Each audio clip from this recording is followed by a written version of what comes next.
Bom dia, tudo bem? Espero que sim. No dia de hoje iniciaremos a correção do simulado de História do terceiro ano do ensino médio, prova que ocorreu no dia 27 de julho de 2020. Vamos então começar a nossa correção, sempre com o desejo que todos vocês estejam bem, bem como suas famílias. Vamos começar a nossa correção. Número 1. Se fôssemos identificar a principal característica da República Velha, poderíamos afirmar. Essa questão caiu até em exercício, gente. A principal característica da República Velha é a não participação do povo, a não participação popular, tanto no processo que dá origem à República, quanto no processo de geração de sua primeira Constituição, a Constituição de 1891. Essa é a principal característica da República Velha. Vamos observar então, entre as opções, se nós encontramos entre as afirmativas algo que se aproxime deste conhecimento. Letra A. O controle da República Velha por militares e elites oligárquicas. Tudo bem, mas essa não é a principal característica. Até porque a República Velha, ela no seu decorrer, ela troca de mãos, né? Ora militares, ora elites oligárquicas, e no seu final, essas elites oligárquicas vão acabar sendo substituídas por outras elites. Então, não é a principal característica. Vamos ver a B. Há pouco ou nenhuma participação popular na origem da República em sua primeira Constituição. Certíssima B. Já poderíamos parar aqui. Então, a resposta da questão 1 é B de bola. 1, B de bola. Mas, por desencargo de consciência, vamos ver as demais afirmativas. A supremacia dos interesses das elites agrárias sobre as necessidades de outros segmentos da população. Isso é verdade, mas também teve uma época que a República Velha se importava mais com os privilégios dos militares, então não é a principal característica. A luta pelo poder entre elites agrárias e militares. Tudo bem, realmente ocorreu, mas essa não é a principal característica. A principal característica que norteia a República Velha, tanto em governos militares quanto em governos oligarcas, que satisfazem os interesses de uma minoria. Que minoria é essa? A elite agrária? Ou seja, algo que é comum nos dois governos é a pouca ou nenhuma participação popular na origem da República e em sua primeira Constituição. Então, a resposta da questão de número 1 é B de bola. Resposta da questão de número 1, da questão número 1 é B de bola. Vamos para número 2. Foi acusado de ser um populista e de estar na presidência de forma irregular, contrariando a Constituição. Nós sabemos que essas características aqui encaixam com um presidente. Que presidente é esse? Floriano Peixoto. Floriano Peixoto, o vice de Deodoro da Fonseca, que assume a presidência após a renúncia de Deodoro. Deodoro renunciou devido às grandes pressões sofridas por ele. Ele renuncia com 9 meses de governo, mais ou menos 9 meses. E assume o seu vice. Quem era o seu vice? Floriano Peixoto. Se Floriano Peixoto seguisse a Constituição de 1891, ele assumiria apenas para convocar eleições, porque a Constituição de 1891 era claríssima. Uma de suas normas dizia que o vice só poderia assumir a presidência caso o presidente que renunciou, morreu ou qualquer outro fato que o impedisse de continuar governando já tivesse cumprido 50% do mandato mais um dia. Como isso não ocorreu, coitado do Deodoro, ficou 9 meses, né? O Floriano não poderia permanecer na presidência. Ele tinha que entrar e convocar eleições. Só que ele entrou e ficou. Entrou e ficou. E mais que ficar, ele tomou umas medidas que a elite agrária da época considerou populistas. O que ele fez? Ele baixou o preço dos aluguéis na cidade do Rio de Janeiro, reduziu o imposto sobre a carne na cidade do Rio de Janeiro, aumentou a cobrança de impostos e de tributos sobre os produtos estrangeiros numa tentativa de valorizar as manufaturas nacionais. Ou seja, Deodoro estava, segundo a Constituição, irregular e, segundo os nossos amigos da elite agrária, tomando medidas populares e populistas. Então, a pessoa de quem se fala aqui, a pessoa que encaixa nessa descrição é Floriano Peixoto. Vamos ver nas alternativas. Tem Floriano Peixoto, Deodoro, é a A, B, Hermes da Fonseca, C, Afonso Pena, D, Campos Salles. Como não tem Floriano Peixoto, a resposta da número 2, a letra E de escada, nenhuma dessas alternativas. Ok? Então, 2 é de escada, nenhuma dessas alternativas. Vamos para a questão de número 3. A República nasce com o estigma da corrupção política, ou seja, de ser corrupta. Em qual governo surgiu a política dos governadores? A política dos governadores era aquela política, gente, tomara que vocês lembrem,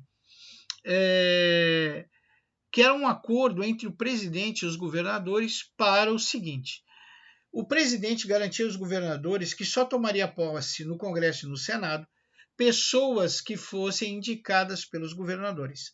Em contrapartida, os governadores garantiam a governabilidade do presidente, ou seja, concordavam com tudo que ele fazia no Congresso e no Senado. Isso ocorre no governo do nosso amigo Campos Salles. Aliás, o presidente Campos Salles foi considerado um dos piores presidentes da história do Brasil. Então, vamos procurar entre as alternativas Campos Salles. Deodoro não, Hermes da Fonseca não, Afonso Pena não, está aqui ele, ó. Campos Salles, Campos Salles. A resposta da questão de número 3, Campos Salles. Alternativa D de dado. Então, questão de número 3, alternativa D de dado. Vamos para a número 4. Durante a República Velha ocorreram diversas revoltas. Entre estas, uma causou, desculpe, viu? Vou ler novamente, me atrapalhei aqui. Durante a República Velha ocorreram diversas revoltas, entre essas uma causou sérios problemas no governo de Rodrigues Alves. Essa revolta foi... Bom, gente, aí não tem como errar, nós sabemos que a revolta que causou sérios problemas no governo de Rodrigues Alves foi a revolta da vacina. Então, basta procurar aqui nas alternativas revolta da vacina. Letra A não, letra B não, letra C não. Letra D, revolta da vacina. Pessoal, essa foi uma das provas mais fáceis que eu já fiz na minha vida. Né? O aluno que estudou minimamente e que fez as tarefas tirava 11, nem 10 nessa prova, era 11. Né? Então, eu espero que vocês me deem o prazer de ver bons resultados nessa prova. Então, questão de número 4, alternativa D de dado, revolta da vacina. Vamos para a questão de número 5. Questão de número 5. O Acordo de Petrópolis ocorreu no governo de... Bom, o Acordo de Petrópolis ele ocorre no governo de Rodrigues Alves. Vocês devem lembrar que o Acordo de Petrópolis ele é acordo pelo qual o Brasil comprou da Bolívia a região que hoje é o Acre. E o Brasil comprou essa região por um motivo, porque era uma região de produção de látex, ou seja, era uma região de amplos seringais. E nós estávamos vivendo nessa época o ciclo da borracha. Então, por interesses econômicos, Rodrigues Alves adquire da Bolívia esta região que hoje é o Acre. Né? E também ele adquiriu essa região porque havia a possibilidade de uma guerra entre Brasil e Bolívia, uma vez que os seringueiros brasileiros invadiram essa região que era boliviana em busca do látex, em busca dos seringais. Mas, como bom governo oligarca, o nosso amigo Rodrigues Alves ele se importava com a elite agrária. Ele pouco se me deu para os seringueiros e para o povo brasileiro. Então, o principal motivo do Acordo de Petrópolis, pelo qual ele compra da Bolívia essa região, que hoje é o Acre, não esqueçam disso. E, aliás, o Acre é muito bonito. Né? Vocês deveriam ir lá, fazem muitas piadas com os acrianos, né? E são injustas. O Acre é muito bonito. Procurem aí na internet, façam um passeio pelo estado. Vocês vão ver que é um estado muito bonito. Né? Voltando aqui à nossa prova. Então, o Acordo de Petrópolis ocorre no governo de Rodrigues Alves. É o que preencheria a primeira lacuna. E teve motivação econômica. Então, as respostas seriam: primeira lacuna, Rodrigues Alves. Segunda lacuna, motivação econômica. Vamos ver se a gente encontra isso nas alternativas. Prudente Moraes, já está errado. Campos Salles, já está errado. Rodrigues Alves, aqui está certo. Mas ele diz que a motivação foi militar. Não foi. A motivação do Acordo de Petrópolis é econômica. Rodrigues Alves, em pleno ciclo da borracha, queria muito absorver aquela região que possuía amplos seringais. Então aqui está errado por causa do militar. Ó. Isso aqui que inviabiliza a alternativa C. D. Hermes da Fonseca e social. Aí está tudo errado. Se nós não encontramos entre as alternativas Rodrigues Alves e motivação econômica, então só nos resta assinalar a letra E, nenhuma dessas alternativas. Então, a resposta da questão de número 5, letra E, nenhuma dessas alternativas. Vamos para a questão de número 6. Deixa eu ajeitar aqui.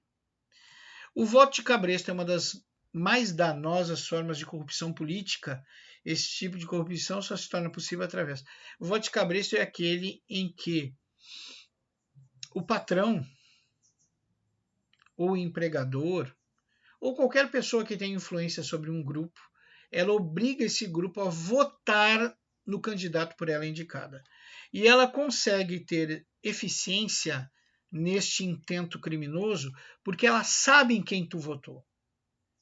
Então, o voto de cabresto só é possível, e é uma das formas de corrupção mais danosas que existem, corrupção política é uma forma de corrupção política extremamente danosa, uma das piores. Ela só é possível se for possível saber em quem tu votou. Para ser possível saber em quem tu votou, só existe uma maneira. O teu voto não pode ser secreto, ele tem que ser aberto. Então, cuidado, gente. Tem muitas pessoas mal intencionadas que defendem o voto aberto como uma maneira de combate à corrupção política. É exatamente o oposto. Cuidado com isso. O voto aberto, ele permite uma das formas mais danosas de corrupção, que é o voto de cabresto, onde uma pessoa influente obriga os seus influenciados a votar naquele candidato por ele indicado, e isso se torna eficiente se a pessoa influente souber com certeza em quem tu votou. Para ela saber com certeza em quem tu votou, só existe uma maneira. O voto não pode ser secreto, ele tem que ser aberto. Então, o voto aberto, ele permite o voto de cabresto. Sem o voto aberto, não existe voto de cabresto. Porque tu pode dizer para o patrão, votei no Juquinha e votou no José. Como é que o patrão vai saber? Né? Agora, se o voto for aberto, ele vai saber. E se não votar em quem ele indicou, né, provavelmente ele vai te penalizar de alguma forma. Então, o voto de cabresto só existe através do voto aberto. Vamos ver entre as alternativas se a gente encontra voto aberto. Olha, já encontra de cara na letra B, voto aberto. Ok? Voto aberto. Então, questão de número 6, resposta B de bola, voto aberto. Vamos para a questão de número 7. A utilização de impostos dos recursos públicos para manter o enriquecimento dos cafeicultores ficou conhecida de duas formas, como política de valorização do café ou acordo ou convênio de Taubaté. As duas formas servem, tá ok? Ou como política de valorização do café ou como acordo ou convênio, como vocês preferirem, de Taubaté. Vamos ver se a gente encontra isso. A política dos governadores, nada a ver. O Acordo de Petrópolis, nada a ver. Política do café com leite, nada a ver. O convênio do café, também nada a ver. Então servem só duas, ou política de valorização do café, ou acordo ou convênio, como vocês queiram falar, de Taubaté. Não tem isso aí. Então a resposta da questão 7 é letra E, nenhuma dessas alternativas. 7, resposta E de escada. Tá ok? Vamos para número 8. O fato que encerra a República Oligárquica é a Revolução de 30. Veja, a Revolução de 30 é a Revolução de 30, não é uma revolta federalista. Não é um Estado que fez, não é um Estado da Federação que fez a Revolução. Era uma frente ampla de oposição aos políticos oligarcas que fez essa revolução, tendo como indicado a presidência Getúlio Vargas. Então, Revolução. Cuidado, não é revolta federalista. Revolta federalista é aquela que é feita por uma unidade ou mais de uma unidade da federação. Essa não. Essa era uma frente ampla de oposição, da qual participavam vários setores da sociedade, vários segmentos da sociedade, praticamente todos, né? Praticamente todos, e vários estados também. Então é Revolução de 30, a Revolução de 30 que vai encerrar a República Oligárquica. Tem Revolução de 30 aqui? O tenentismo? Não. A Revolta Federalista de 30. Federalista, não. A Revolução de 30. Federalista vem de federação. Federação se refere aos estados federativos que compõem a nossa pátria, a nossa nação. Então, a Revolução de 30 era feita por uma frente ampla de oposição que agrega vários segmentos sociais. Não tem a ver com um estado ou com dois estados da federação. Então não é uma revolta federalista. A revolta federalista de 24 está errado também. O levante dos 18 fortes está errado também. Se está tudo errado, só nos resta marcar a letra E, nenhuma destas alternativas. Nenhuma dessas alternativas. Tá ok? Então, 8, letra E de escada, nenhuma dessas alternativas. Vamos para número 9. No governo de Washington Luiz, deixa eu dar uma ajeitadinha aqui para. Pronto. No governo de Washington Luiz ocorreu o fim da política café com leite. Perfeito. O fim da política dos governadores. O fim do convênio de Taubaté. O fim da política de valorização do café. Gente, no governo de Washington Luiz ainda tinha a política de valorização do café, só que os cafeicultores foram pedir mais. E o Washington Luiz não tinha o mais para dar, tá certo? Ele não tinha o mais para dar.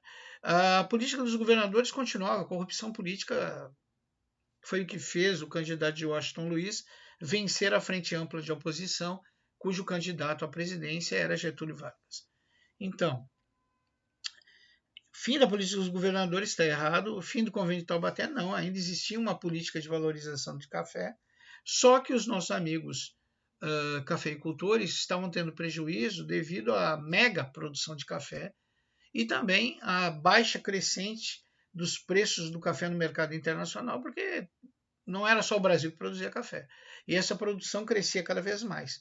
Pela lei da oferta e da procura, muito produto, preço baixo, né? Então, os cafeicultores, a elite agrária cafeicultora, principalmente do Sudeste, pressionam Washington Luiz por mais dinheiro, por mais recursos.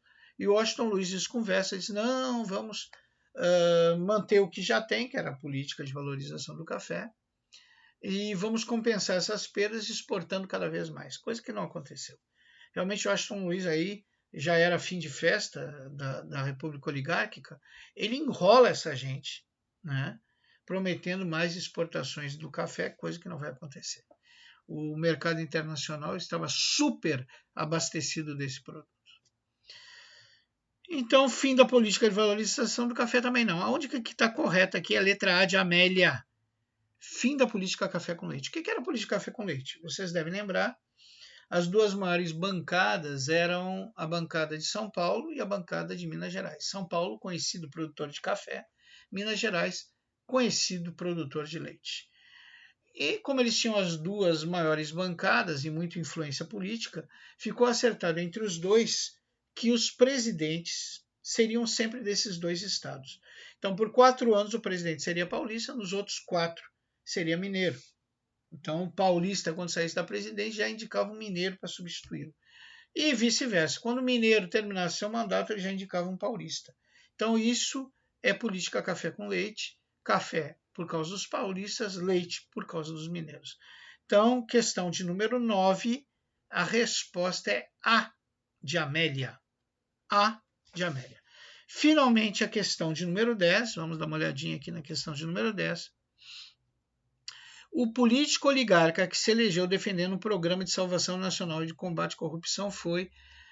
A gente sabe que aí, infelizmente, nós estamos falando de Hermes da Fonseca. Hermes da Fonseca ele se elege através de uma política que promete o fim da corrupção e combate a criminalidade. Só que o Hermes da Fonseca usa o seu poder político para perseguir opositores políticos.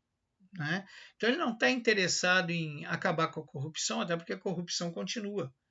Os aliados de Hermes da Fonseca, isso, em geral, continuam praticando corrupção. A única coisa que o Hermes da Fonseca está fazendo é utilizar seu poder político para perseguir os seus opositores políticos. Então não tem nada de combate à corrupção, não tem nada de preocupação com a moralização do país, e sim utilizar de poder político para perseguir opositores políticos. Então isso ocorreu em que governo? Hermes da Fonseca. Está aqui a resposta, letra C de casa. Pessoal, agradeço a atenção de vocês, espero que a correção tenha sido do agrado de todos. Desculpe. Se houver alguma dúvida, vocês podem enviá-la pelo e-mail da plataforma. Terei imenso prazer em dirimir qualquer dúvida que vocês ainda tenham. Lembrando sempre que as respostas às ponderações e demandas de vocês obedecem um tempo de 48 a 72 horas, dias úteis. Tá certo? Agradeço novamente a atenção e peço a Deus que abençoe a vocês e vossas famílias. Até breve.